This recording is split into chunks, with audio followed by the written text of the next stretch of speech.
Казка Верховина. Як Іван у попа служив.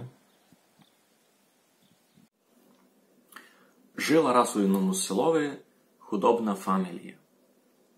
Газдавнів забитежив, та й доста скоро умер. Лише удову з 9 сиротами тутися сигінята сарачили.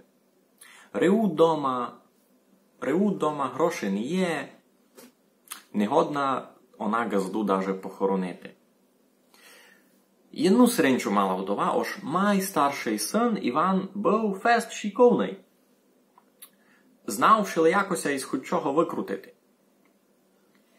Туйка Іванко увидів, ож яка біда дома на обшарю, рішив майстарший син піти попові. «Панотче, похороніть нянька, а я вам за то служити буду». «Добре, Іванку», – відповідать му піп, – «будеш уня робити цілий гід». Піп сигіня газду похоронив, і з темітова пішов руненько за вдовою, за Іваном, за квітованням. «Ну, пойли, гіню, до мене, будеш у мене служити». Так і пішов Іван до попа служити. Переспав ніч, і зраного буде піп. «Уставай, Іванку, іди ми в церкви путь проклади, через ціле село. А такий путь у правій нозі було м'яко, а лівій твердо». «Добрі», каже Іван, «так і вченю, панотче». Ну, узяв Іван, вирізав цілий кердель овець, котрий був у попа, і виклав ним путь до церкви. Із лівого боку кістьом, аби твердо було, і з правого шкуру, аби м'яко було. «Пане отче, йдіть никайте, готово». «Юй-юй, Іванку щось учинив», піп, як то увидів, дома готовий був. «Ну, я, панотче, вчинив то, що сте просили», відповідать му Іван. «Та хіба то так треба було?» Насердився піп кампець. Каже му, «Завтра будеш чинити то, що чинить друга челядь. Поняв вісня?» «Та добрі, панотче», відповідає Іван. На другий день із рана Іван устав та й никат на вулицю.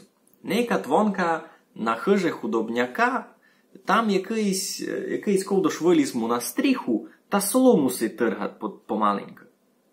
Туй се спом'янув Іван, що му вчора піп наказав, виліз на виріх на стріху та почав виривати новий череп геть із стріхи. А піпся і схопив лишкою вже стріха була домак гола. «Щось начинив, Іване, господичку, щось тут ходить». «Ну, що, паноче, я чиню то, що другі люди чинять», каже Іван та й перстом указує на стріху худобного чоловіка. На слідуючий день заставив піп Івана залізти в міх. Як Іван заліз, а піп шиковно міх зав'язав, вернавіз, узяв попадю і повезли міх із Іваном і дріці. Як ся везли, коло корчми, кажемо попадя, «Йой, щось не так на вино забажило, може станемо маленько попиля ганделика?» Піпся согласив, стали вони коло корчми, злізли з воза і пішлися на погарчик. А доки піп із попадьов вино пили, минав корчму дяк. Став попиля воза і никат щось там одну киват. «Ба щось се?» – звідаться про себе дяк. «Йой, біда, я не читати, не писати не знав, а мене покоронувати хочуть», – відповідать хитро Іван із міха. «О!» – зрадувався дяк. «Так я знав і писати, і читати».